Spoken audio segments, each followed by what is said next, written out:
Who and who? You know, that one maybe matter. After the show. Yeah, after the show, you fill him in on that. You fill him in on that. Good to have you guys. And Mufta is also here. Mufta, first time on the show this year, right? You were not here last actually, week, no, I was not. Yeah, good to have you. I also deserve a break now. Yeah, many happy returns. How's the family? Everybody's fine, right? Oh, we are all fine. We are all doing well. Good. And CJ and I had something. My boy sent me a voice note. What happened? What happened over there?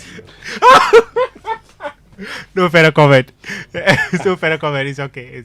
Yeah. Okay, but you just but you started the story. You started mentioned something. it. I just And I said no further comment. Why did you bring it up there? Because it was a festive season, he did them something cool. So they sent him a voice note. Oh, nice. Yeah. Nice. Right now, I just finished it. Tell us the story. What happened? Nice.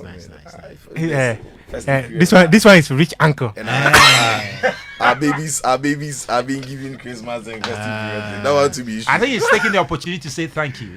Thank you. Our young boys sent the thank you message already. It's well received. Well received. It's Christmas. Nice one. Daniel, did you get your share though? Did you get your Christmas gift? Or you're not one of the young boys? Young boys. You know, it's chop Christmas. We spend time with family. Someone who has a responsibility to feed someone's daughter. You call him small boy. What are you saying? All right, man. Okay, let's get to it. You us the drop. Where am I? You us the drop. Let's get to it. Musa, he said something. Yeah, no, something serious happened at the Something serious happened at the Babaya Sports Stadium. I think that was 2 days ago.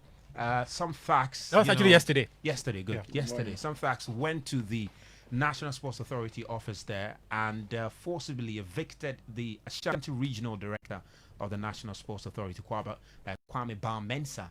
It was quite a spectacle, when I looking at the visuals that were brought in by Delali Atiasi. In fact, he monitored. He was there while the whole thing was unfolding, and we even have a report on that. So let's listen to what really unfolded at the Barra Sports Stadium relating to what happened to the Ashanti Regional Director of the National Sports Authority. Absolutely uncalled for. I mean, it was quite a spectacle. Not just the facts, but even the staff were hooting at him. It was really sad. Listen to this report by my colleague Alava Fem Delali. The heavily built men demanded that Kwame Ba vacated his office and handed over the keys to his office and his official car. Officers from the Asokwa police station, led by ASP Kofi Abuaje, intervened to control the scene and allow the safe departure of the regional director. Events took a dramatic turn when a greater number of staff of the NSA in the Ashanti region supported the action of the thugs, with many seen jubilating and hooting their boss out of the premises. The staff leveled a series of allegations against their boss, ranging from inappropriate promotions to victimization, bad working relations, corrupt practices, and non-payment of allowances for casual workers for 3 months.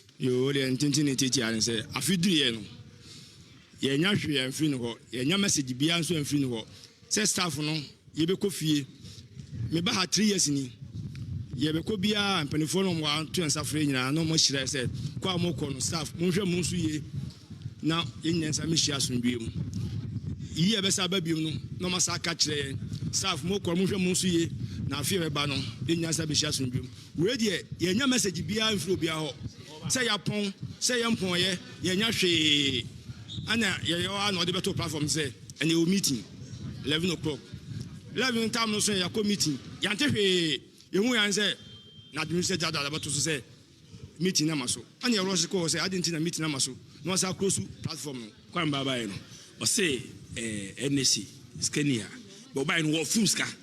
Ultimate stadium, Emma High, renovation.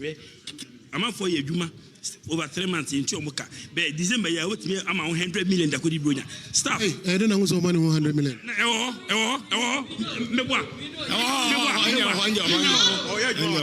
Now they tell say yeah staffy casual 3 months in Chomoka. Yakwaka bui. Oba ya also be a US cab by all fools. This say obi the roba no ko. It's only a chinko. Simple as that. Now, when did they buy? Majid Bawa. Majid Bawa didn't buy Majid Bawa. Simple. After deliberations with the police, the thugs, who had increased in number, left the premises while the police helped the regional director to pack items from his office into a waiting vehicle. The staff will not allow Mr. Ba-Mensah to leave with packs of bottled water, insisting the water was purchased with NSA funds. In a rather unceremonious manner, the regional director was booed by the staff before he was escorted into a private vehicle that sped off to the delight of the NSA workers, some of whom hurled insults and invectives at their boss.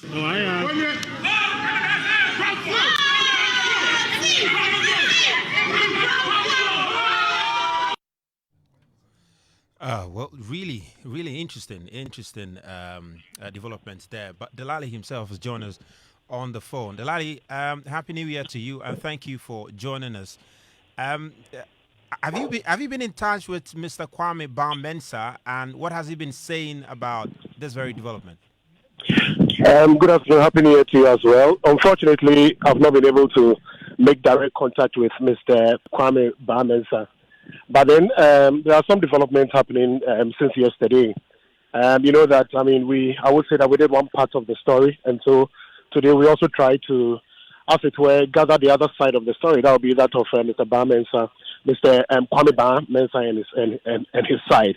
Now, information I'm picking up earlier this morning when I did a little bit of investigations is that most of those who were at the premises yesterday at the Baba Erasmus Stadium, the staff of the NSA, who seem to have been not happy with the way the original boss has been managing the place, are people who are supposedly affiliated to the former Director General of the National Sports Authority, that is Mr. Peter Chumesi. Now, according to my investigations, most of these guys were brought in by Mr. Chumesi. And my investigations say, allegations are that most of them, some were brought in because they were party people, MPP party people, who Mr. Chumesi brought them in. Now, according to my investigations, Mr. Ba-Mensah, when he took over office, was not too happy about some of the people who were brought in because, one, there were issues about their certification, whether they were not, they didn't have the right certificates to be there. Others, in some other instances, they claim that most of these people are related biologically or are aligned in a way, are friends to Mr. Chumesi. That's why he brought them. And so when this new man took over, he decided to question some of the appointments that was made. And so it looks as if we have a divided NSA in Kumasi. Some on the side of the former Director General, Mr. Peter Chumesi, Professor Peter Chumesi, and then the other also on the side of the new or the former or the man who was asked to leave office yesterday. So that is what is happening currently. Now, earlier this morning, I also picked up information where we had a driver of the NSA in Kumasi on their local platform instructing that the administrators should come and work and designating somebody to take charge of the place today. But then just about an hour and a half ago, I also had a release from the union leader of the NSA instructing those in Kumasi to exercise caution, take their time until a new Director General is brought into office for them to, as it were, iron all differences. Now, the major problem now is that there is a game coming up on Sunday, an FA Cup match between Kotoko and Accelerate. And so as we speak now, we don't know what is going to happen. We don't know who is in charge. And still, there seems to be uncertainty surrounding whoever or whatever is going to happen on Sunday. So these are the little things that we picked up after yesterday. But personally, we've not been able to speak to Mr. Kwame Ba-Mensah. Interesting there. I mean, quite a number of allegations were made against him by the staff. Yeah.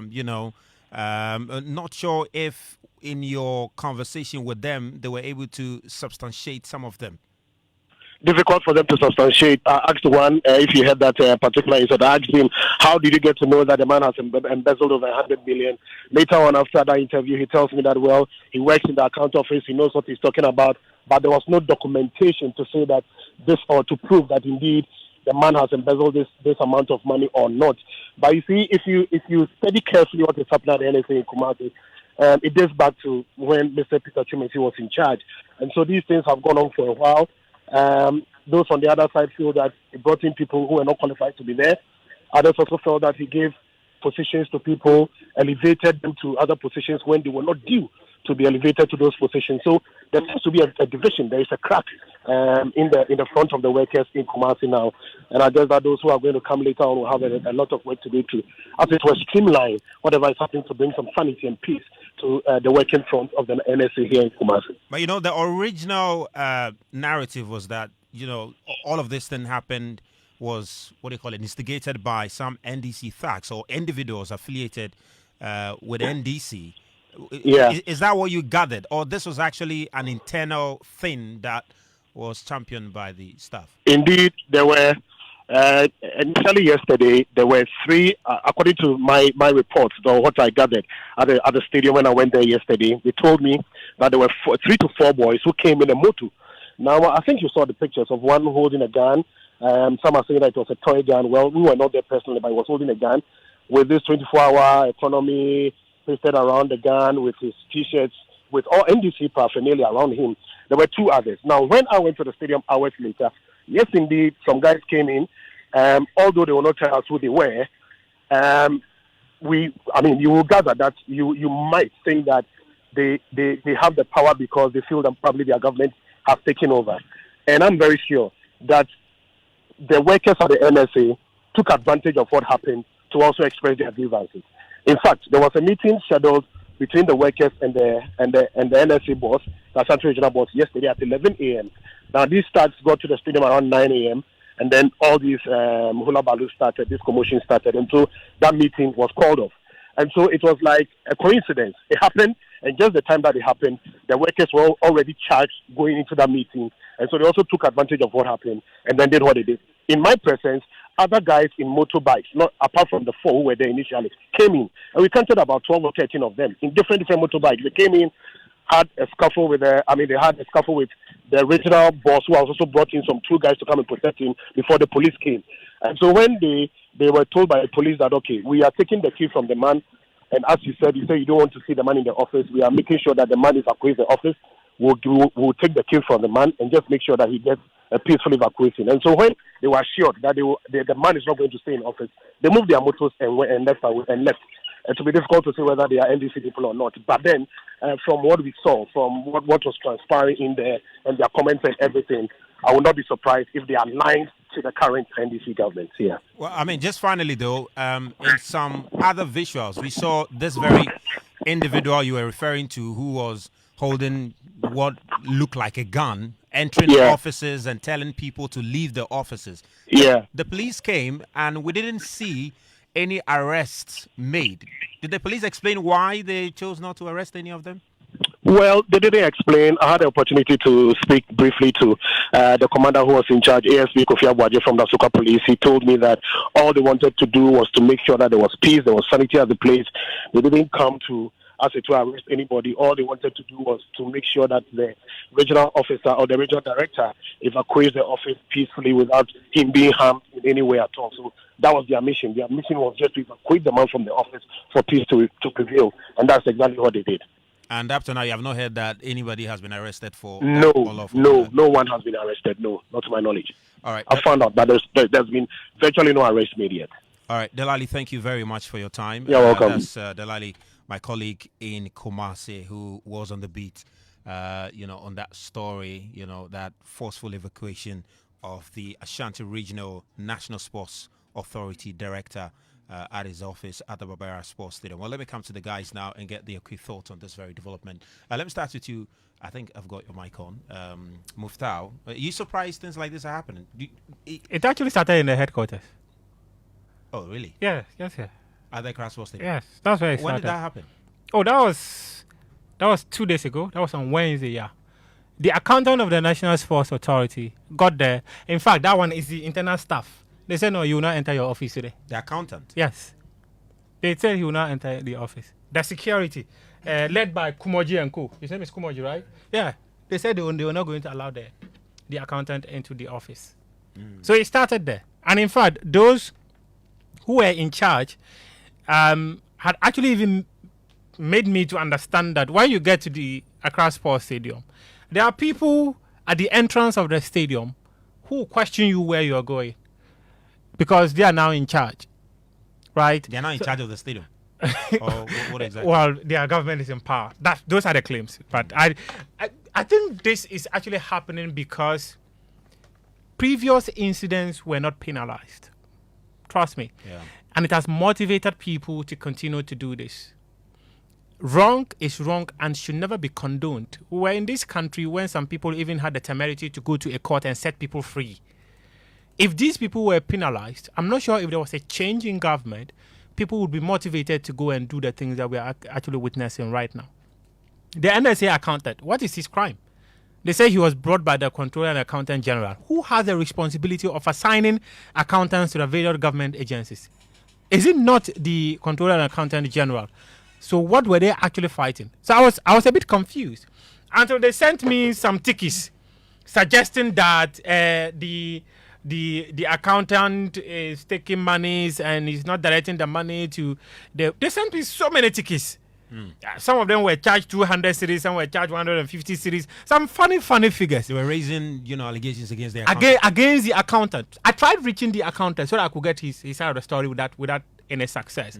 But the point is that I do not think that people should take the law into their own hands and do the things they're all doing. But if you stop the accountant from accessing the office, doesn't mean you've sacked him, right? But they say they want him changed. They say he should go out. He should get out of the place. That's what they are saying. And one of the claims actually is that they say anytime they need their allowances and whatnot, he keeps telling them there's no money. More, they are able to sort out themselves.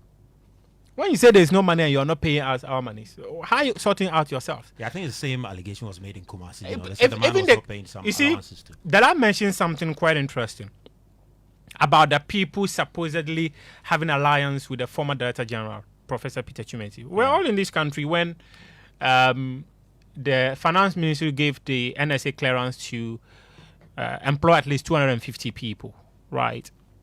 A chunk of them came through protocol. A chunk. 90 people, I was actually made to understand, came from the Ashanti region alone. Out of the 250. In fact, 250, they interviewed, 97 people and recruited only 3. The rest of the positions were occupied by people. People were employed. And in the public service, you need to work for a certain number of years before you get into certain positions. People were employed and given rules. They need not less than 10 years of work within the public service sector before you get to those positions. So those fights have been there. The man they are currently fighting in Kumasi, he's a staff of the NSA and he's gone through the mill to get there. But they said that since he came and took over, the things that you remember the former Ashanti regional director of the NSA, Mr. Apia, maybe he was doing something that this gentleman is currently not doing for them, and they are fighting it. Yeah, one of them said at the end of the year they called them, and wish them well and give them good Christmas. And this time the man didn't even call them. Okay, so that one there, it should have happened from here. All right, from the head office. Let me come to Sicho now. Sicho, your thoughts on this though? Are you surprised these things are happening? I'm sad these things are happening because the country is fast becoming a lawless country. That is because people in power who are supposed to demand accountability from people who have been trusted with public offices have not been doing that. And so even though there are laws in this country, because we are not doing the right things to ensure that people who have to be accountable to us are accountable, citizens are beginning to take matters in their own hands. And it's a very, very, very dangerous line. At some point, there is no conversation you can have with citizens that, oh, the law will take its course. Oh, there's a right procedure. No. If over time, things keep happening and nobody takes the fall and people lose trust and faith in the system, this is what happens. True. It's not a very comfortable conversation to be had, but it's an honest conversation that needs to be had, because we can't isolate the, you see, we are speaking sports when we talk about the NSA, but there are several other public offices that have been raided by people we call tax. Okay? Because the things that we are supposed to do, the accountability and transparency that the citizens want to see, it is not there. And so when staff are complaining that they are not being paid, who is making sure that they are paid? Yeah. When people are complaining about mismanagement, do you know that, to be honest, go on social media, nobody's sympathizing with the NSA. Do you know why? Because in the minds of the general public, the NSA have consistently been doing a bad job.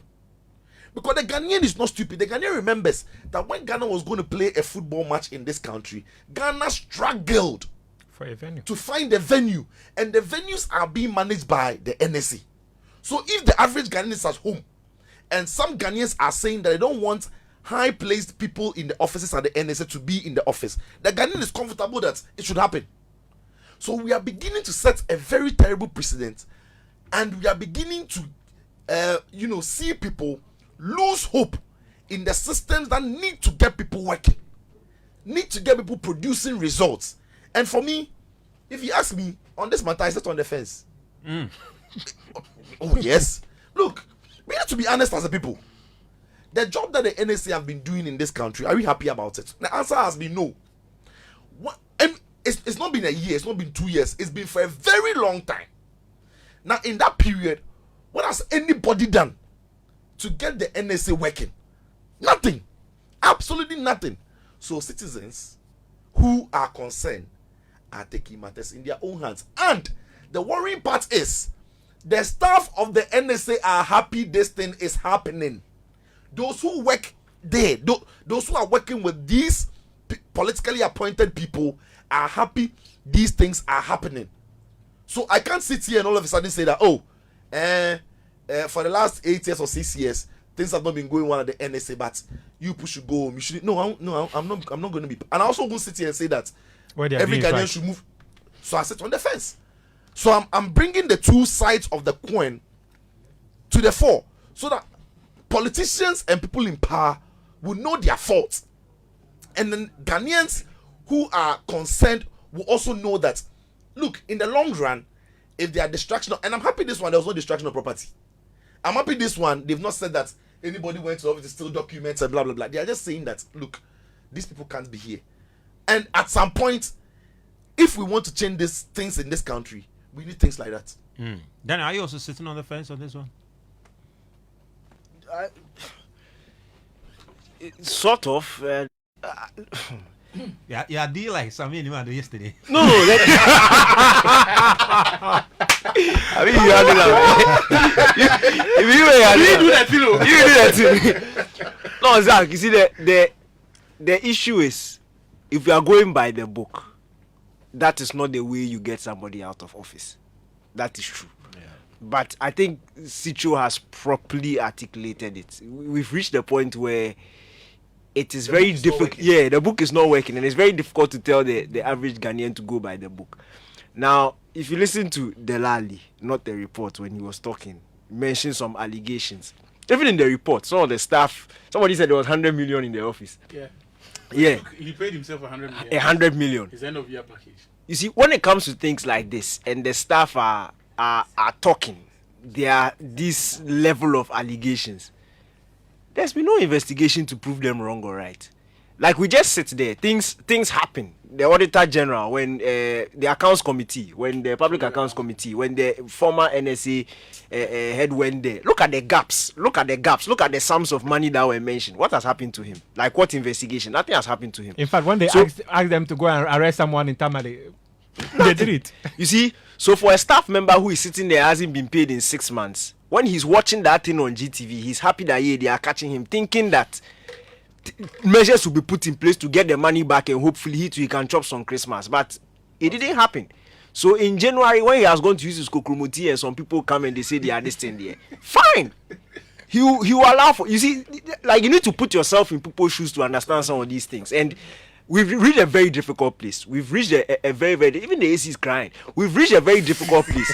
See, the matter, like, the matter chop hot. The matter chop hot. And where it has reached, in fact, when the thing happened, my mind went back to 8 years ago, 25 years. So 8 years ago around this time, when people were going to courts, releasing their people were breaking into police station, releasing their people. Somebody even chopped slap self. They took him to commission. The person admitted to slapping him. Nothing happened to them. Like, Charlie, and those times we are inching close. I don't think you are right when you say we are inching close. It's already a lawless country where we've reached it's gone. Like we've passed that level. We are just gradually entering into a different level that we see mostly on TV in other countries. And if we don't take care, if we don't put measures in place, if we don't wake up, we'll be there and it's all gone. So see, we need to arrest the issue. That's the thing. We seriously need to arrest these things so that when citizens get up and they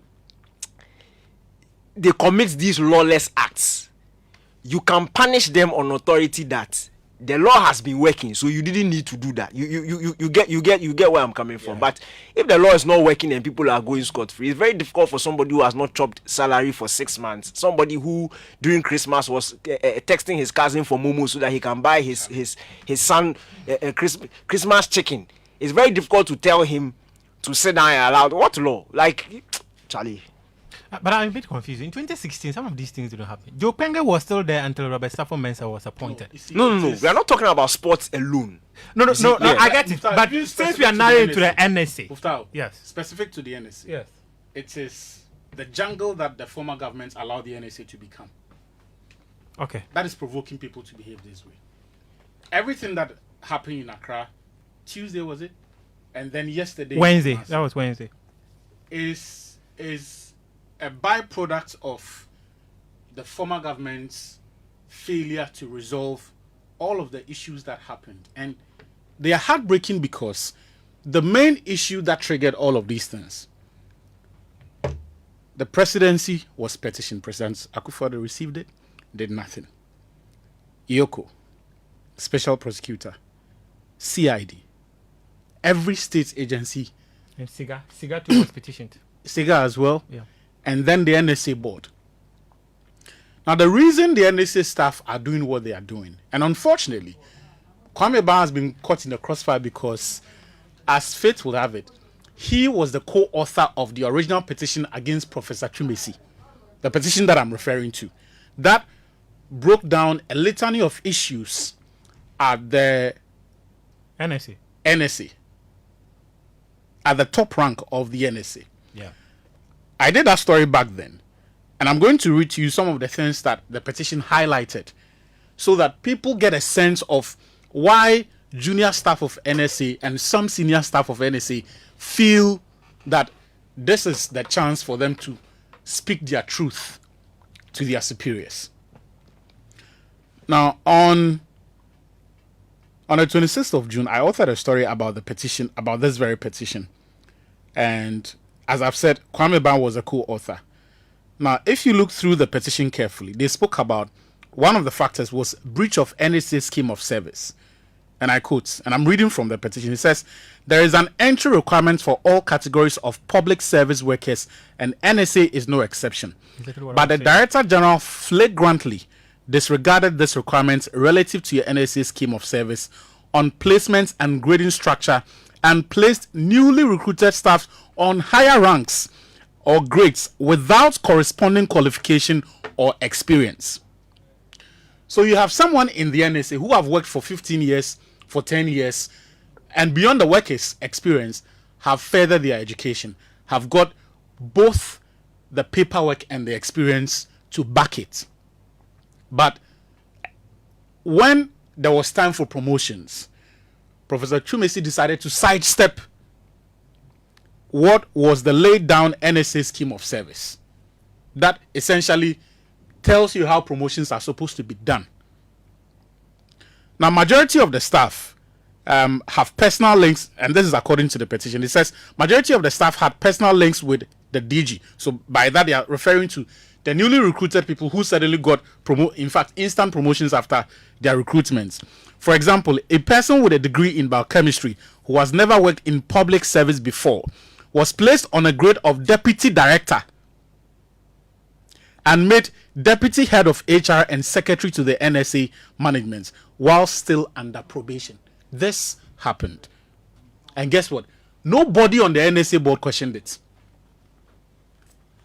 Nobody on the NSA board questioned it because it was Peter Chumesi. He had the liberty to do whatever he wanted at the NSA. So this is what the petition captures. Again, the Director General promoted people on probation to head departments and units within the NSA and sidelined existing staff with even higher qualifications and experience. Those who complained were suspended, transferred, and marginalized.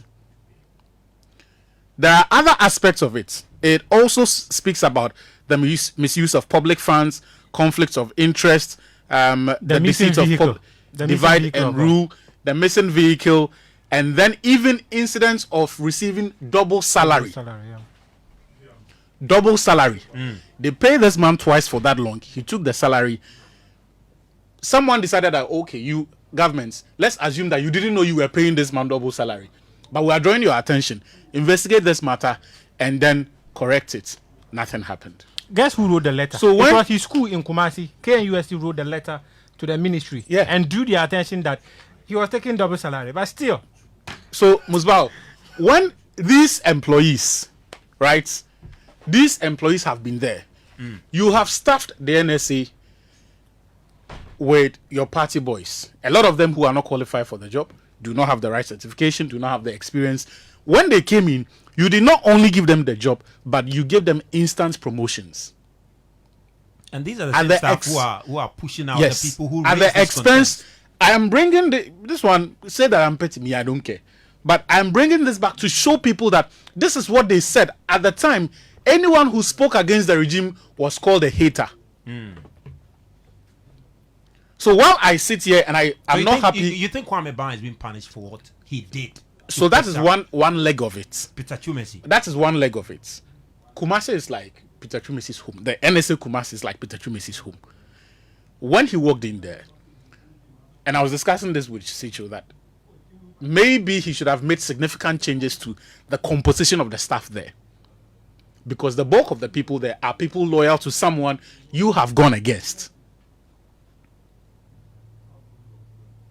So where there is a sufficient basis to interrogate someone's appointment, look at his experience qualification as opposed to the job requirements. If they do not tally and you can do something about it, I think he should have. Right? Because ultimately, that is what has come back to bite him in the back. But I'm saying that, assuming that this Kwame Bamensa's issues with the existing staff was not there, someone else was going to bear the brunt of the NSA staff and their anger. Because look, they saw it. But Muftau, we are in this profession. We all know what the job requirements are for one portfolio. All of us who are qualified are sidestepped. Someone from outside who's not qualified, does not have the experience, is given the job. Of course, will be better. It's not hatred. It's not anything. It is because you know you deserve this or you should have been considered. But you've been set aside for a different group of people. Purely because what? They are NPP and you are not. And here's the thing. There were actually people in... both of you can be NPP, but you don't know the person. That's what I'm coming to. There were actually people there. Not everybody who was sidelined was NDCO. Not everybody who was sidelined was anti-NPP. No. There were actually their party members who were there. But because you do not align or whoever was making the appointment did not know you, they were sidestepped. Look, I said it 2 weeks ago. The next minister has to audit all of these issues, right? Go through and be deliberate about fixing some of the mess that has led the NSA here. Because the former Director General became too powerful to the extent that a minister can transfer a regional head and his subordinate, Chumesi, can sit in Accra and say that, don't, like, I have blocked the transfer. And he went to sit in front of the Public Accounts Committee and said, and after that, nobody with power in this country thought it wise that, look, no, this is wrong, so let's correct it. So there's as far as the internal politics of NSA is concerned, it's everything we are seeing today to the things we are seeing. And the next force minister, like you mentioned, has a lot of work to do as far as some deep house cleaning is concerned at the NSA. Well, let me just mention that Game Plan is brought to you by Petrosol Platinum Energy, energizing your dreams. Betway, get away more. And let me also tell you about the Chopbox Technologies Limited. It's finally here just in time for the new school season. They're introducing the all-new school box by Chopbox. Say goodbye to bed bags and hello to convenience with this sleek, durable, and innovative school box designed for every student. Be the first to grab yours this Christmas and make back to school a game-changing experience for your loved ones. Get a free branded water bottle with every school purchase. Be the Santa. Your loved ones will never forget this season. Access provisions, books, birthday packages, and so much more, all delivered right to campus. You can visit www.chopboxonline.com to explore over 10,000 items for school. Call us today at 030-804-1000 WhatsApp, or you can also call 030-223-9134. Make this Christmas, of course, this season, this New Year season, magical for the students in your life with Chopbox. Use promo code SchoolBox Santa for a chance to win 100 Ghana City voucher from Chopbox. So the new school season is here, so just hop on to chopboxonline.com and get all the things your ward will need for school. Also, Petrosol, your trusted provider of clean fuel in full quantity, is thrilled to announce that we've been adjudged the winner of the overall National Best Quality Company Award at the AGI Ghana Standards Authority National Quality Awards event. This achievement wouldn't have been possible without the loyalty and trust of our valued customers and supportive stakeholders. Thank you for believing in us.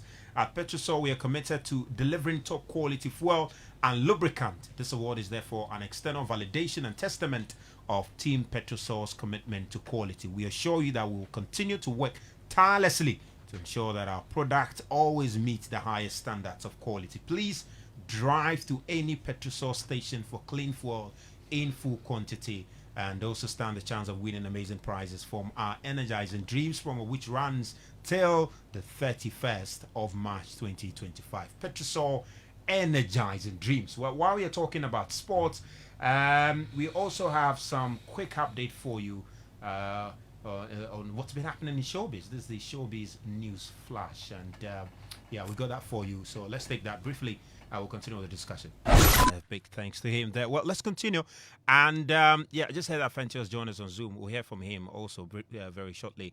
But also another issue that happened in the course of the week is the Accra Lions, Dreams FC, back and forth. So for those of you who are not familiar with the story, there was a game, I think, last weekend between Accra Lions and Dreams FC at the Tuba AstroTurf.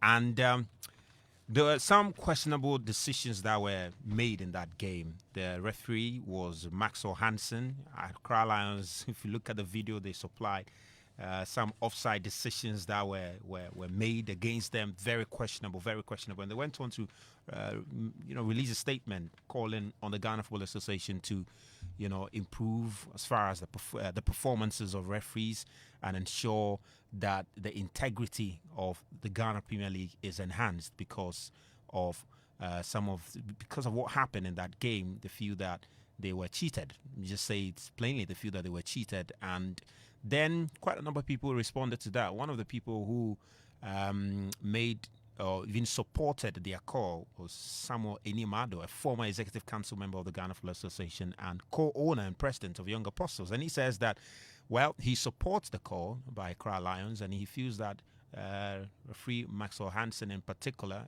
has been used by the Ghana Football Association to do dirty work.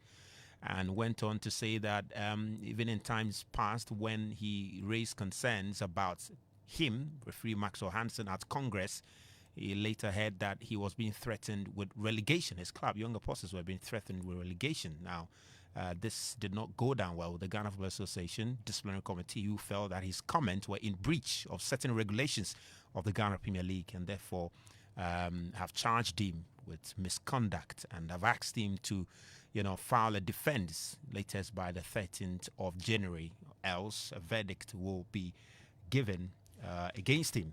We spoke to him on Prime Sports, and in fact, he says he stands by his statement on referee Maxwell Hansen, and that he will be in touch with his lawyers and go and defend himself. He said he's not backing. He believes that referee Maxwell Hansen needs to sit out because his performance is always questionable. Well, let's just listen to Anim Addo briefly, saying that, well, he's not backing down at all. I know a lot of people say, why did that come up? But if Accra Lions has come out and I spoke about this same man, and it's about this same man, and I don't come out to support him, then I'll be a coward. Because I spoke about this same man at Congress. We were dialoguing, we were brainstorming, and I said, this man, why is it that when he's appointed, there's this tag? Why? Yeah, so it's a very interesting development, especially when you spoke to Samuel Anim Addo yesterday. He said, look, that particular match official, he raised concern about him at Congress. And he mentioned that the president of Ghana Football Association wasn't, comfortable with, mentioning that particular referee. And there was a bit of back and forth here and there. But I think ultimately, if you look at what every... I'm interested in Dreams response. Yeah, Dreams also, gave a response. They gave a response. Dreams FC, after Accra Lions released their statement, they came and they said, they basically said, Accra Lions, don't behave like you are. Don't behave holier than thou. You have... I would like for them to walk us through their train of thoughts, like their thought process. Because it came on 7 January. Yeah. That day, GM was trending. Right, people had forgotten about the Accra Lions statements and even the FA chat, so the matter was dying out. So, what exactly did they seek to obtain by releasing that statement? Because they revived the whole issue. They were defending. They were defending themselves. They were saying No, Accra Lions should not. Like someone said, government in power defending the Electoral Commission. So, Dreams FC decided to defend the GFA. Instead of allowing the GFA to respond, Dream said, no, lie. Maybe we are GFA annex. So let's defend the GFA first. And let's not forget, in recent times, just like what we witnessed from Young Apostles, Anim Addo Grant's interview, they released a statement distancing themselves from it.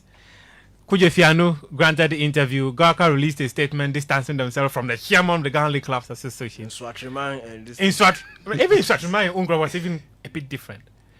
But from where I sit, I actually see it as people trying to align with the leadership of the Ghana Football Association.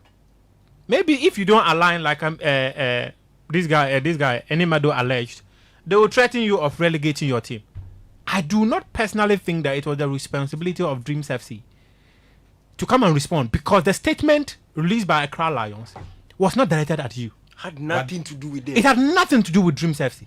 So I'll be completely taken aback by the fact that the CEO of the club, Anim Addo, would allow that to be released from the club. But the concerns that were raised by Accra Lions were to the effect that Dreams FC were beneficiaries, and if you allege that they were beneficiaries, you are also the statement suggesting categorically state that Dreams FC benefited from referees' decisions against Accra Lions. But the video they released was to that effect. If the statement is not said, the video they released suggested the response of Dreams FC was to the statement of Accra Lions.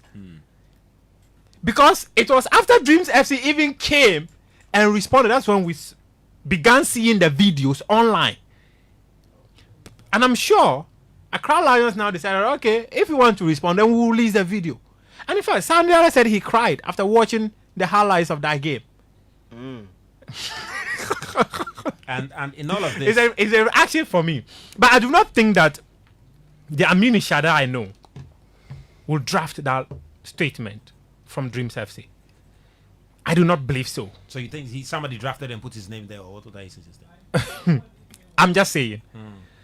I'm not sure. Was it management? Yeah, yes. management. It said management, signed by management. It was a very long one. It was a long one. And they even went as far as saying that Dreams FC is suffering because of their supposed affiliation with the president of the Ghana Football Association. Is there a supposed affiliation? It was captured in the statement. Yeah, but so my point is that I'm not too sure. That was a red flag. I'm not too sure Aminu uttered that. Aminu, as someone who understands these things so well, and based on my conversations with people, I'm not sure he uttered it. Well, probably some people with more authority within the club decided they Who's should the general release manager this. of the club? Amin Shado is the CEO. Who has more power in the club than Amin Shado? There are shareholders. There are 3 shareholders. No. The shareholders can decide. We're that talking no- about the Oh, powers the that structure, be. the structure of the You are looking at shareholders strategies. can We are demand that talking you give about statements. the powers that be. Yes. No. But you see, me. When it comes to these things, I don't beat about the bush, because Amin Shado is not different from the administration. It is his job, and over time, when the administration have messed up, he has come out to defend them, and so this I won't put it beyond him. You are telling me you know Amin Shado? No. Everything Amin Shado is defending about this GFA, Yes. I won't put this past him. No, Because no. I've never seen him really being, if you like, neutral or being openly honest about how bad this FA is managing the club. So if he's the CEO, this GFA is managing the football in the nation. So if he's the CEO of a club that has released a statement, it makes perfect sense that it's Aminu Shado who is the CEO of that club. So I don't want us to say Aminu, we know Aminu. We don't. No. That one puts us aside. So you guys, your position is that the statement from Dreams FC was uncalled for. It's long and useless. Do you know John? When they say John, do you understand John? John. Not John, no. Not John.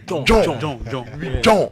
Be John statement pass. All right, let me just start with Fent. Now, I understand he's joined us on Zoom. It's a Fent. Watch Like, if you relax for your wife in there, why you dey Zoom every time? Why the boys don't go for you the show? At the show. Your wife there, cut off the Zoom and go to your wife. You dey show. The Why? studio full up, then What's the problem? Don't go Must to go off the show. What are you gonna do? Say enjoy your wife every time they talk sports. Why? Are you bored in Europe? I don't understand you people. I don't understand you people. Let me just say what I need to say. Okay, the rest of you, what you are saying, it doesn't matter to me. The Dreams letter, it was signed by management. Amin Shado is general manager Killer, give it to them. of Dreams FC. So the management that is signing the statement, he's the general of that management. What is Muftau saying? No. Aminu is the chief executive officer. There's a general manager, please. Who is the general manager? Oh, I forgot his name. He's my friend on It Facebook. even Let me makes find it him up. worse. The general manager responds to Aminu. Oh yes. No. Okay. So Fent, there are certain things I don't want to mention, but I was told that before the letter was released, there were disagreements Mufta. where people were shouted out. Relax. Mufta, I know what you are saying. No. When And I the- get your back. when a These decision people is know what taken- you are saying, but they want you to talk more. We are talking about the powers that be. Hold on. when a decision is taken collectively, Guys, you all take guys. responsibility. Thank you. Guys, hold on, You hold and on. I can have a disagreement on something, but when a decision is taken by Mufta. Joy Sports, Muftau is bound by that decision. Hold on. Can I continue? Please proceed. I'm saying that Amin Shado is general manager for Dreams FC. You are saying he's CEO. Where is this stated that he's CEO? When did he become CEO? I want to know. And who's the general manager? You said you've forgotten his name. Because as long as I'm concerned, as long as general Aminu is concerned, he's general manager. As recently as last month, the club released a statement wishing him a happy birthday and wrote general manager. So what are you saying? In fact, if you go to his X page, he said it. Team manager of the Black Stars, general manager of Dreams FC Football. No, I don't understand Sports Muftau. economist, and he's the general manager of the management that wrote the letter. You didn't hear the talking, so you know Aminu Shado. You know Aminu Shado from where? The guy has signed the thing here. There. So listen, Baga, let's go on correct for that. you, Amin go on. Shado is general manager, not CEO. It's established. He said that himself. It's still on all his official documents, and that is his role. He's not been elevated to CEO, not as long as even he himself is concerned. So that's that. He's general manager. Thank you. And That if- CEO role, if- can he go and sit in that office? Can he go and sit in that office? The club has no CEO.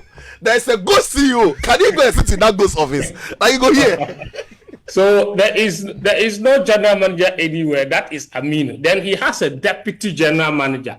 That one I know. And that deputy general, I think it's some Enokajariado guy.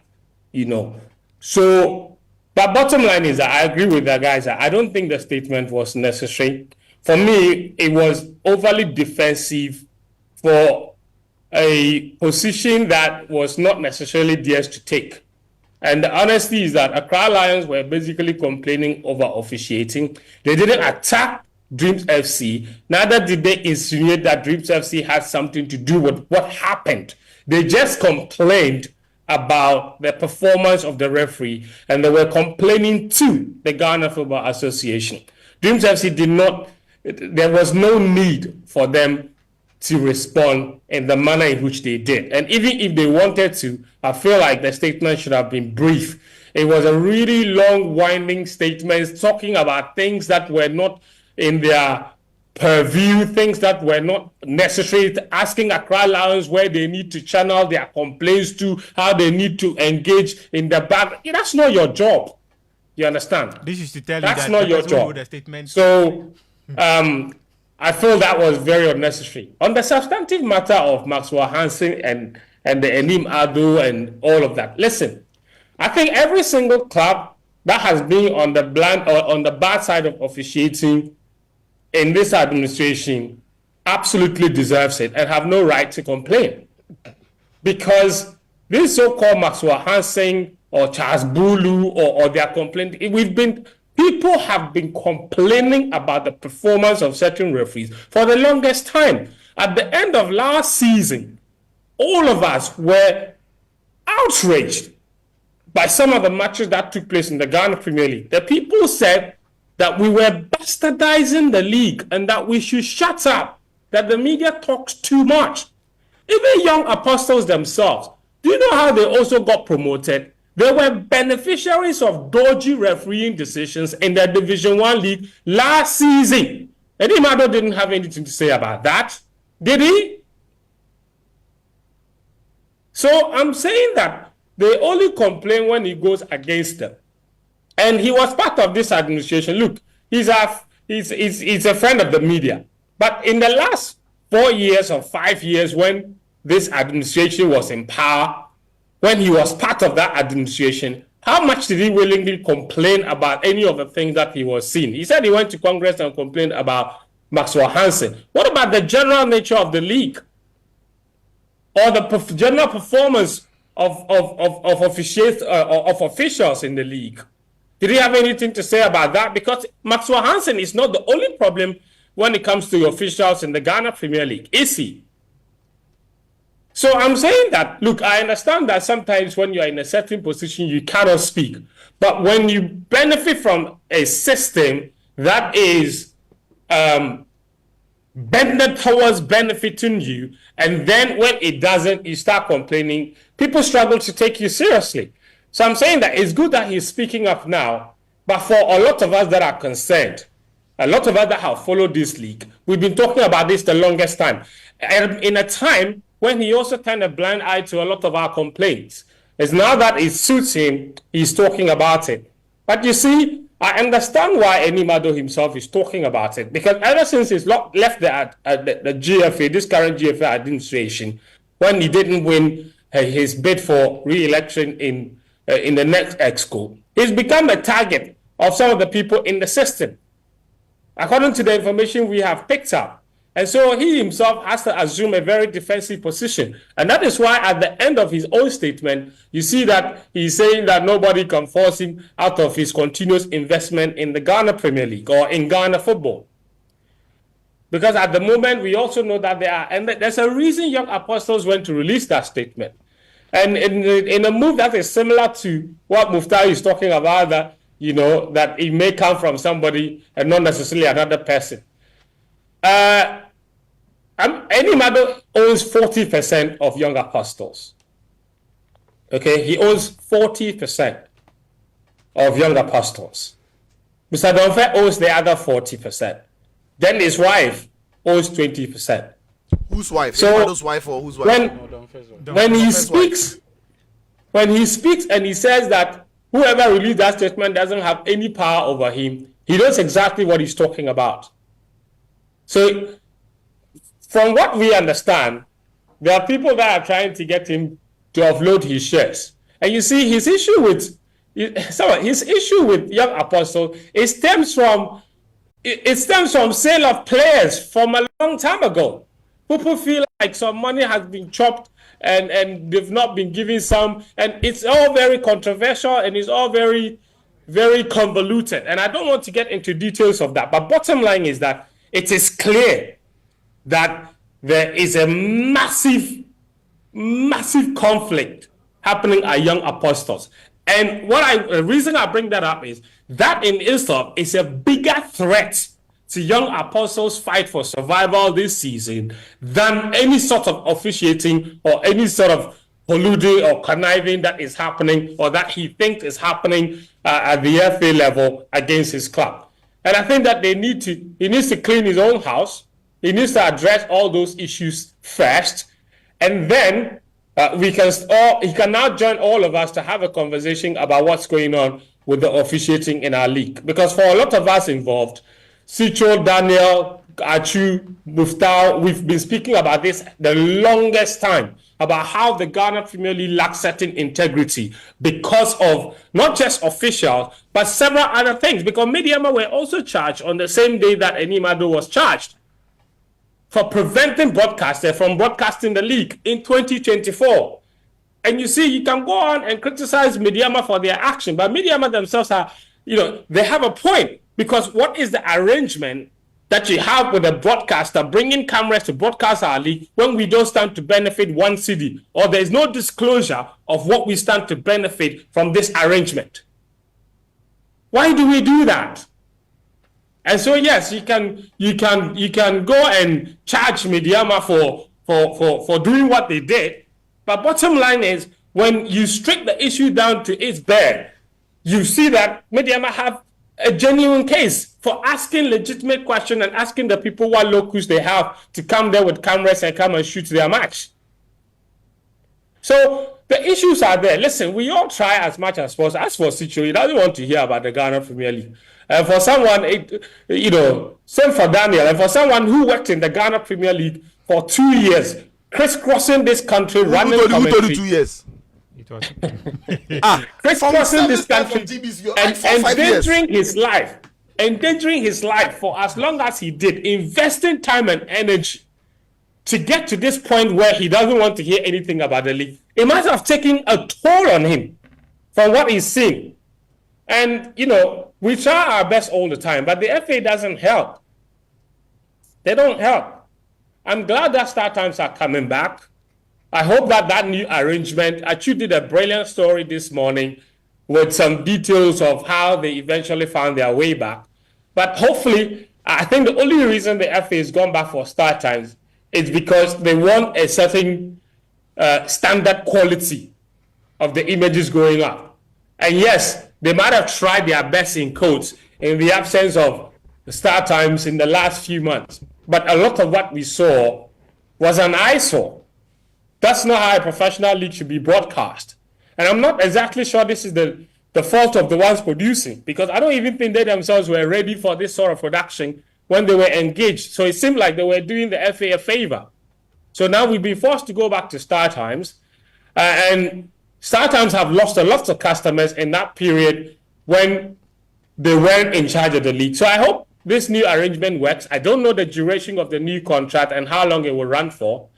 But bottom line is, even now with Startimes returning, it would feel like they are doing the FA a favor rather than looking at it from a financially prudent point of view. Because at the moment, Startimes have suffered ridiculously in terms of loss of subscribers. They've lost top management members who have left because they're struggling financially. So I hope we don't come back after a few months to say some monies that are owed the clubs have not been paid, because there are outstanding monies from last season that have not been paid the clubs. And we've gone into a new contract with new figures, and you wonder how much of that, whether the Startimes even have the capacity to honor that. But bottom line is, I think from the consumer point of view, I'm just happy that we will begin to get quality images again. And I hope that this arrangement will benefit everybody mutually. Because honestly, the Ghana Premier League is at the beginning of the season, I did a video where I said it would be the death of the Ghana Premier League if we started the season without a television sponsor, broadcast partner. And the FA did everything possible to bring in stopgap measures. But I'm happy that Startimes are coming back. Under the circumstances, I think all said, this is a really good arrangement that is coming back. I hope that eventually everybody gets to benefit. For me, I feel really sad every day talking about the league. It's like every season it gets worse when it should be getting better. Okay, and it's really, really unfortunate. All right, let me see if I can get some messages on WhatsApp. Let's see if we've got some messages on WhatsApp. We can. In fact, share them. thank you. Yesterday I was going through my email and I saw some of the Ghana Premier League podcasts that you were doing. I saw plenty of them. I was like, this was like as way back as 8 years ago. This clearly suggests that, in fact, and maybe apart from Danny K, who was not part of that podcast, Ticho was there. Like you. And you are very lucky. In fact, it's a blessing. You didn't waste your time. I didn't waste energy and time. Charlie, I feel for you, bro. Oh no, I'll make happy for you. Guys, Philip, don't mind. Danny K was in secondary school. The most nonsense. Wait, let me finish. The most nonsense trip I took one Friday afternoon. This foolish guy dragged me from Takrady to Kumasi. Hazakas Kotoko podcasting Ghana Premier League. But you disappear. You have a fellow on the Startimes contract. Their return. Is there anything in for the clubs? I'm sure.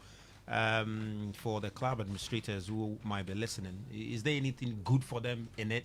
And guys, maybe we can wrap up with the investment that the 2009 under 20 team are finally recouping. We can share your thoughts on that and any other issues that you would like. Alan Zabon Inkum has gone to collect his money. He can pay some of his debt. I'm happy for him.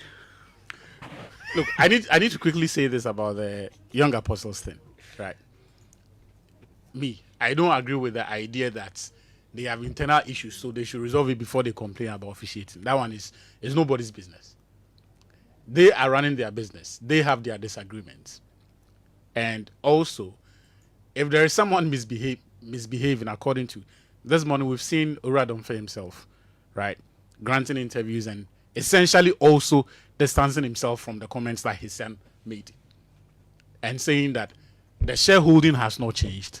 Sami Anim hasn't offloaded his shares. He still has 40%. He is still the club president. And so people need to accord him that respect and all of that. Send a small warning to the FA. Small one. Yeah. 2 seconds. You see the way citizens are going to public offices? See, it's not far from the GFA. Let me tell them. It's only a matter of time before Ketokireko and his administration, citizens come to the GFA office and then walk you out, close up the place, and then tell you that you can't run our football for us. You need to be careful, guys. You've been given power, you've been given time, you've not been accountable, you've not been transparent, you are failing at the job, and your posture and your arrogance with the failure that it comes with is smelling. It's only a matter of time before concerned football lovers come to that GFA premise. I'm not saying, look, I'm telling you facts. I'm not saying I'm asking people to go there. I'm telling you it is possible. It's Sicho, if people got so passionate to the extent that we could go on the streets and protest, then it's not far beyond people going. And when they turned up at the protests, you saw the reaction from the crowd at them. Guys, the GFA, you've got a massive opportunity of reshaping our football. You've still got some time on your hand. I have no faith in you guys. Katokreku's administration, I have zero faith, but you can still change my perception about you. Work, just work. Otherwise, I'm telling you that the people are going to NSA and things. You people are not special. It's not beyond Ghanaians. They can come for you. The man is coming. Don't worry. He's coming. Daniel, who's coming? I said the main man. The main man is coming. So look, the whole thing, it is one big mess. This morning, the man is also distancing himself from what the comments his son made. But me, I have it on authority. There are people at the Football Association who are cashing in and stoking fires. It seems someone within stoking fires. Someone at the FA wants to buy shares in Young Apostle. They don't want to, so that's the problem. Or the person already has it. No, so for some time now, when the club qualified for the Premier League, Anim brought in someone who was interested in investing in the club, right? And the person wanted 30% shares. What that required, or what that meant, was that Anim needed to offload 10% of his, Uradomfe needed to offload 10% of his, And then the wife also had to offload 10% of hers. But while Anim was willing to do that, the man and the wife said no, which means no investor, no money. Now, for the past 4 months or so, there are people close to the football, the GFA hierarchy, who have been whispering into the Domfe family's ears that we are interested, we would want to put money on the table. However, the idea that they have to pay the $300,000 that Anim has invested since 2018, I think since 2018, they are not willing to. Then, in terms of the total, because we're told these days, per their own calculations at the FA, they value the average Ghana Premier League side at $600,000. So, even that calculation that they have done and have come to that figure, they are not prepared to put money on the table and say that this is what we are giving you. Tell him to offload the shares and then walk out. It is the reason while the man and his son will engage in certain conduct. So you saw the Hume transfer from Young Apostles to Kotoko and all of that. All of that are done on the blind side of Sammy Anim. So they've taken his name out of the mailing system. He is not part of official correspondence that the club engages in. They do business on the side that he does not know. So everything points to the fact that they want to get rid of him. Akasikano. It is money they do not have. And I spoke to the man. He did not even deny it. He made it clear that if it comes to it and they have to walk away, he would want to maintain the relationship, but if it comes to it, they need to find a way to cut ties and then let everyone. It's still an issue that needs to be resolved. I'm sure lots of conversation is going into it, right? Exactly. The only problem is that the person who is telling Damwa, the son, the general manager, to start calling himself CEO and start referring to Anim Addo as club official, the person doing that is not prepared to put money on the table and say, this is it, take it, run your club, or take it and ask him to offload the shares. So you have a conflict that is running for several months that is not resolved, and the man at whose behest they are doing it is not prepared to do what will help them move the needle. Look, and because I needed to hear his side of the story, I asked him and I told him that if this has festered for 4-5 months, probably it is best that you come to an agreement and get them to pay you off. The only thing is, I understand from his side, because you cannot force them to give you money, right? You cannot force them to come up with the money that will get you to offload your shares, but something has to give. However, as I said, the fact that they have these internal challenges does not mean they cannot talk about poor officiating. Yeah. No. That's a very that's point well made. Point well made there, guys. I think we've got just about under 20 minutes to leave, so I'm going to give under you 20 minutes. Yeah. Under 20 won the World Cup in 2000. Yeah, they won the World Cup. They're getting some good money on that. You know, their investment. What money was that though? It was the bonus for winning the under 20 World Cup, right? No, it wasn't bonus. This was a promise made to the team after. So actually, after winning the after winning the under 20 World Cup, the late president, Prof. Mill, decided to set up a committee to advise them on how to reward the team. And it was the committee that came out with the advice and suggested that some of the money they were going to give to the players should be put in an investment that will mature within a certain period. It was 210,000, 10,000 each player. Ghana cedis. Yes, at a time. Ghana cedis at a time. And do you know how much? We know 15 of them have gone for the check. Do we have an idea how much they? Okay, so some interesting things that have happened is that some say it's 60,000, some say it's 70,000. Oh, okay, it's between 60 to 70,000. Because some of them they were giving 10K. Yes. And after 15 years. And after 15 years. Why do they suffer 70K? It is 70K, yeah. No, but Sicho, it's actually fair if you are doing a mutual fund investment. Depends on the conversation that happened. But one of the challenges I actually had investing in Ghana is about the fact that some of the players have been told that a part of their money was being paid to SIC insurance for their medical care and all that. And some of the players didn't know that if they are sick or if they are injured, they could get such Go to SIC for such insurance cover. They had no clue. But I think what I really wanted to get was, so they get between 60 to 70. To 70,000. Yes, that's what some of them have said they've got it. Yeah. But it's not too clear. It's not way. it's- After it's 15 years. How much dollars with that? Like what?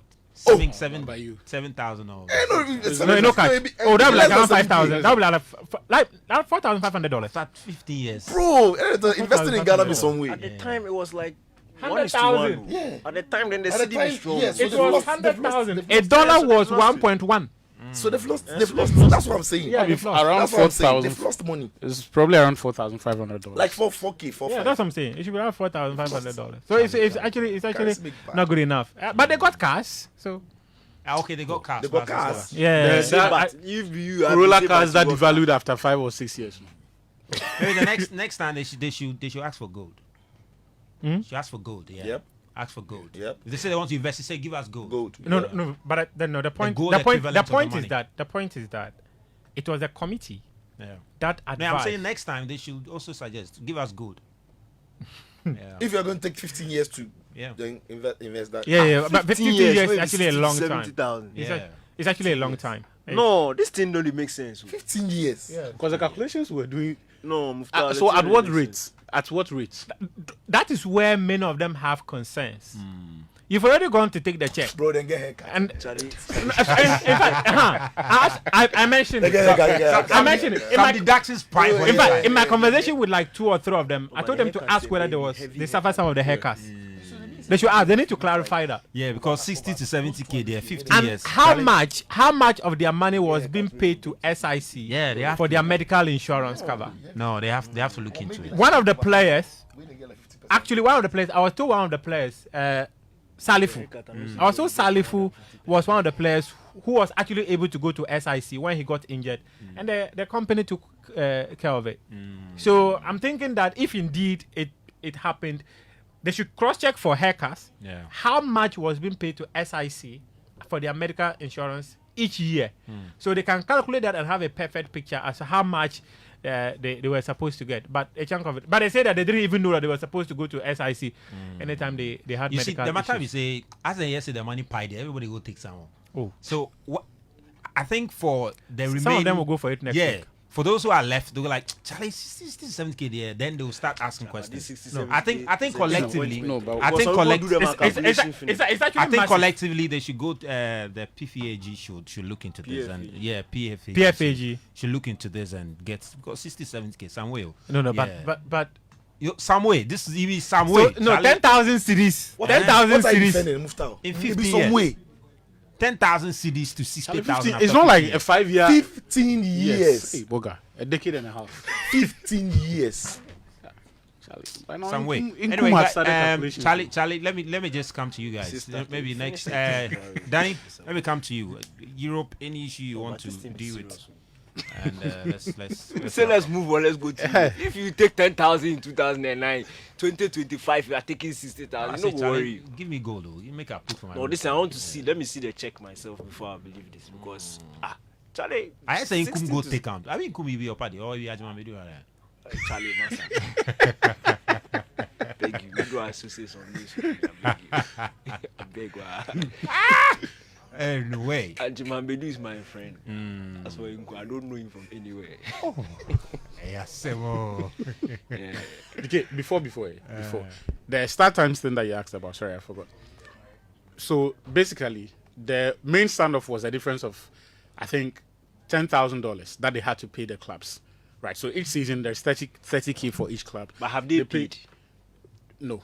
You see, then why are we even having this discussion? So Because that's in the every point. contract, the they tell you see some of these things. So It's when I getting finish tiring. explaining, when I Every finish contract explaining- that they sign, Yes. clubs are supposed to receive something. Yes. So when you ask how much clubs are we talking about paperwork or are talking about reality? The thing we go and pay the thing before we start talking about. It's some way. Okay, so See, it was not because they refused to or they didn't have the means to.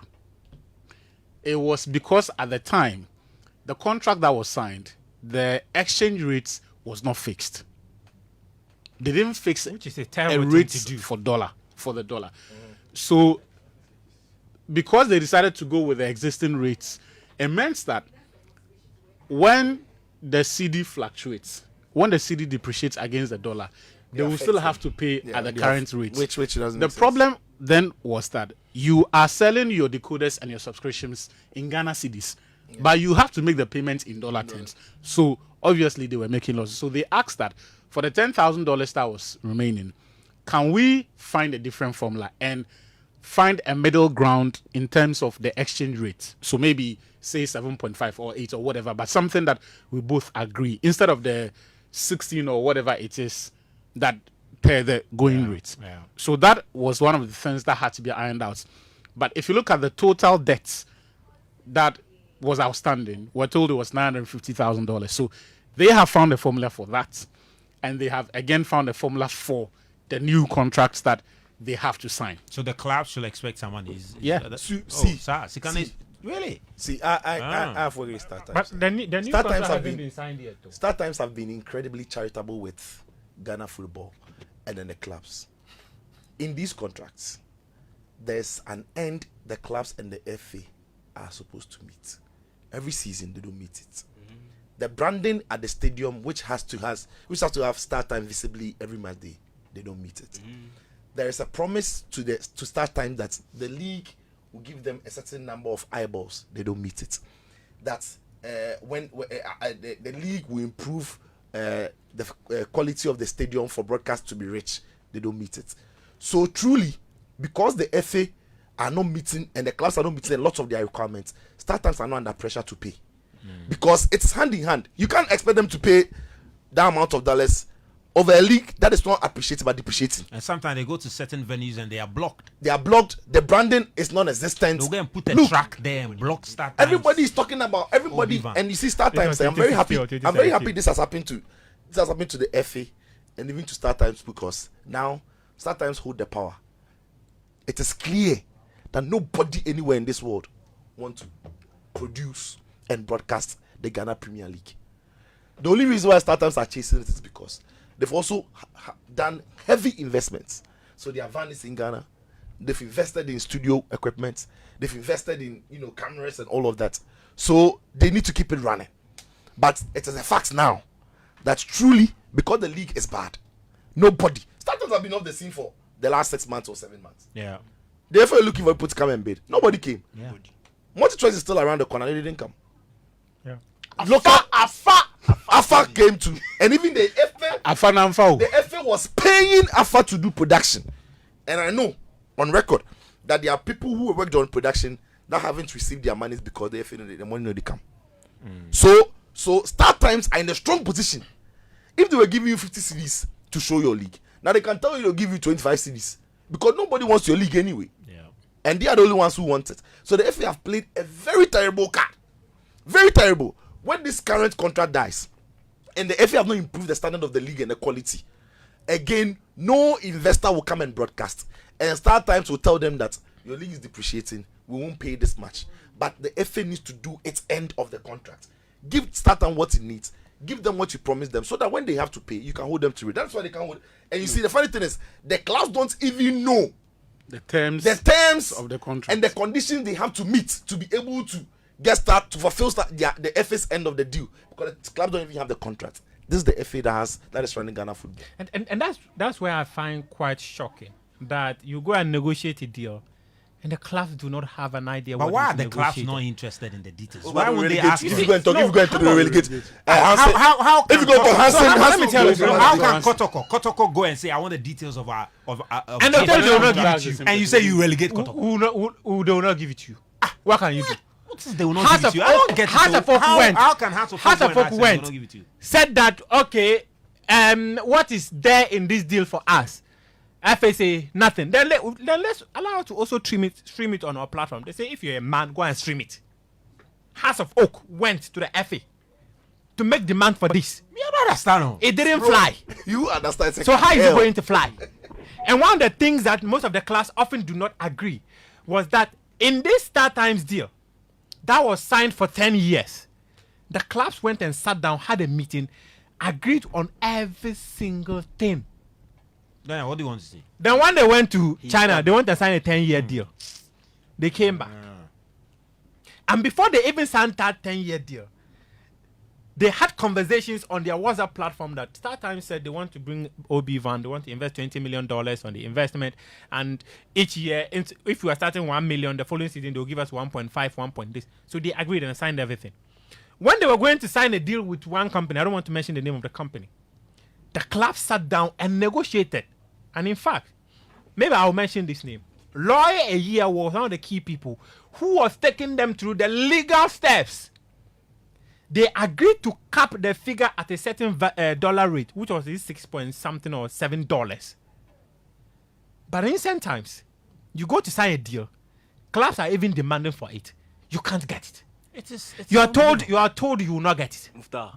And you see, in all of this, So how is that possible? in all of this, I also So in whose interest are you signing the deal? in all of this, some questions needs to be asked of Gaka. Mufti. Zach. Because Gaka Guys. will be championing this Guys. this fight. Hey guys. He has been in the wilderness for a while, but he is coming. He's coming. He's coming. He's coming. All these things. He's will be coming. sorted. Don't worry. He's coming. He's coming. He cometh. He has some more. No, it is. They said they will announce a new batch of ministers Appointments. today. Okay. They said so. We are waiting. My But man he's says, coming. you don't want the thoughts, but the thoughts one nobody. No, but I don't think the sports minister position will be announced anytime soon. We know We vex. have time. We are No patient pressure. like We that. say just want to. We are pressure. patient like that. He's coming. Because some of the names I heard on Sunday, and in fact, 3 of them have been confirmed. 2. And in fact, the third person is the sports minister, which I was told that is going to Neelante Van der Poel. Hey, sir. Yes. He is coming. See, this boy is a foolish boy. He's pretending he hasn't heard anything. maybe he will come and Pretending he hasn't heard restructure anything. some things within the football space. But there are some people who are also lobbying for the position of the sports minister. Oh, they can lobby. Who's lobbying for sports minister? I don't know if I can mention the name. It's okay. Don't mention his name. Yeah. You can lobby. Don't get. Lobbying is allowed. Yeah, lobbying is Around this allowed. time of the year, lobbying But getting allowed. is not guaranteed. Getting is But not guaranteed. they've taken youth out of the sports minister. See, match. World Cup qualifiers. He is coming. They say Match. the sports ministry, they don't want to give them a deputy because it's not that necessary. And even the appointment or confirmation of sports minister has been delayed because it's not a cabinet position. Yeah. Yeah. So those are some of the things I But they have to reconsider. They need a deputy. You see, we keep underestimating how huge sports is. If education needs a deputy and agriculture needs a deputy, in 2025, sports is shaping economies of serious countries. You can't afford to treat that just. I mean, in fact, I would even say that in 2025, you should reconsider sports as part of the cabinet positions, because that is if you want to make it an economic tool. Yeah. And we can't keep underestimating the effect of sports on countries' economies anymore. No. You can't. Thought. Well, we are all waiting to see when the announcement will be made, and I'm sure when it's made. But we'll share it. sports was part of cabinet in the last Akufo-Addo administration. Empony. Sir.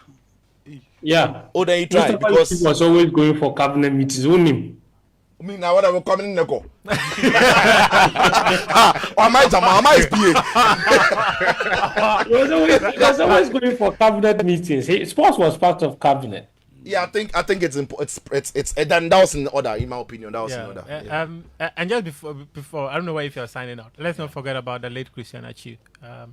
Yeah, today would have been his birthday. Yeah. 32nd birthday over there. But you know, sometimes some of the ministers, they can call you to cabinet, but it doesn't mean you are part of cabinet. Yes, it doesn't mean you're a cabinet minister. Something is happening in your ministry. No, Say, Fent. cabinet report to cabinet. No, Fent, let me just clarify one thing. The sports minister was going to cabinet because of zonal thing.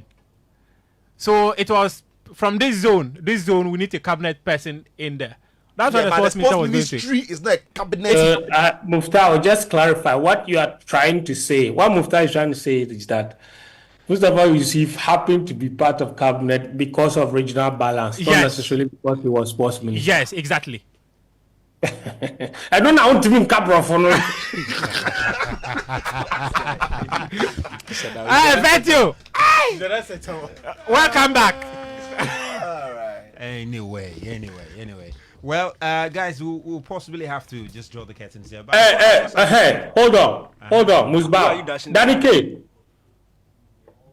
That's Duncan Ferguson guy. Charlie, the guy is a Joe guy.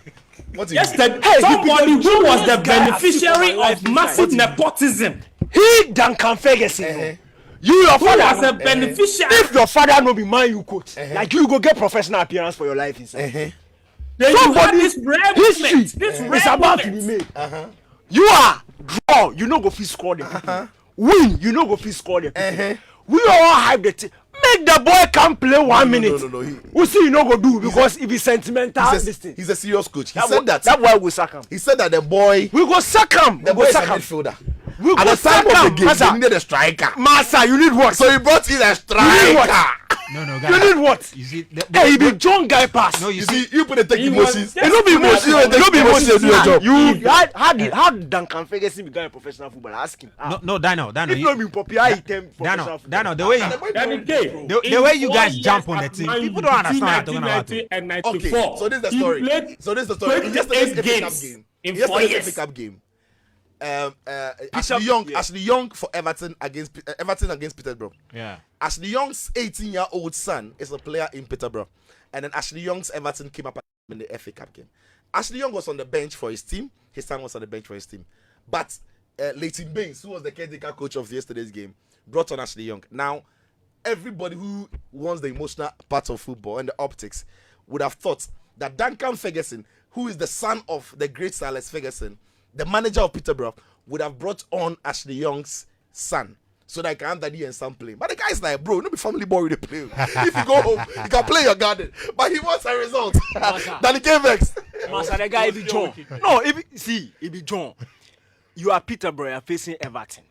Then go score you. They were already beating you. Whether you bring striker or 3 striker or this thing, you no go feel win that game.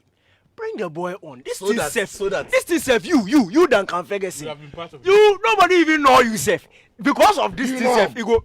I know him because in father do nepotism make you play the ball. So where be a man fan? That be how I know him.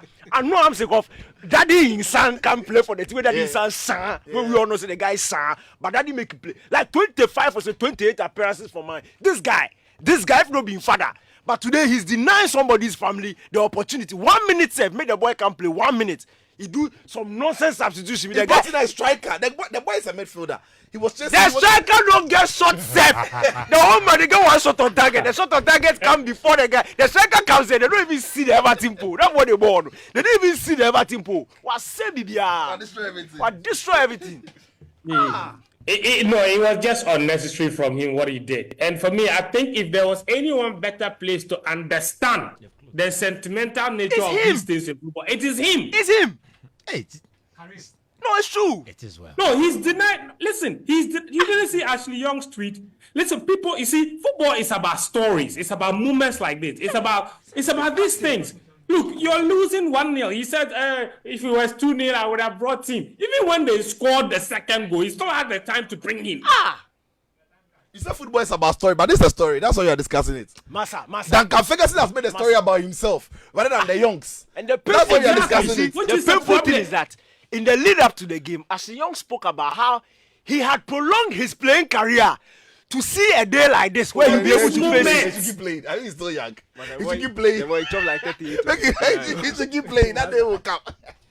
Anyway, guys, John guy pass. Charlie, that'll be all. That's all we have for you today on the game Ferguson. plan. And Pass. hey, that's some more. Relegation See, coach Ferguson, too, Ferguson relegation Johnson, something. This one says there have been too many square pegs in round holes as far as sports ministry is concerned. His Excellency President Muhammad can't get it wrong this time. Prosper Domenyo from Dacoman in Accra. Just maybe a final one, and we'll have to switch to BBC for the news. Someone is saying Achu drop some English. Yeah, you say it was the first time I was hearing lacuna, so you have to take his dictionary to look at it. Interesting. Okay, it's some other message there. Else we will be wrapping up. Well, someone says he's baffled that you guys did not condemn the conduct by the facts at the Bavaria Sports Stadium, and you were rather sitting on the fence. Alexander from Ashaiman. Yeah, he said he's baffled about it. Anyway, guys, that's all we have for you. Thank you very much. Nitojo said he's hoping that Sports will thrive well under the new government. Okay. Well, that's all we have for you today on Game Plan. Thank you very much for your time.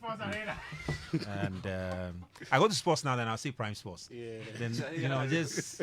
Anyway, guys, we'll meet again next week, Friday. Well, let's see. BBC, the news at 3 on BBC now.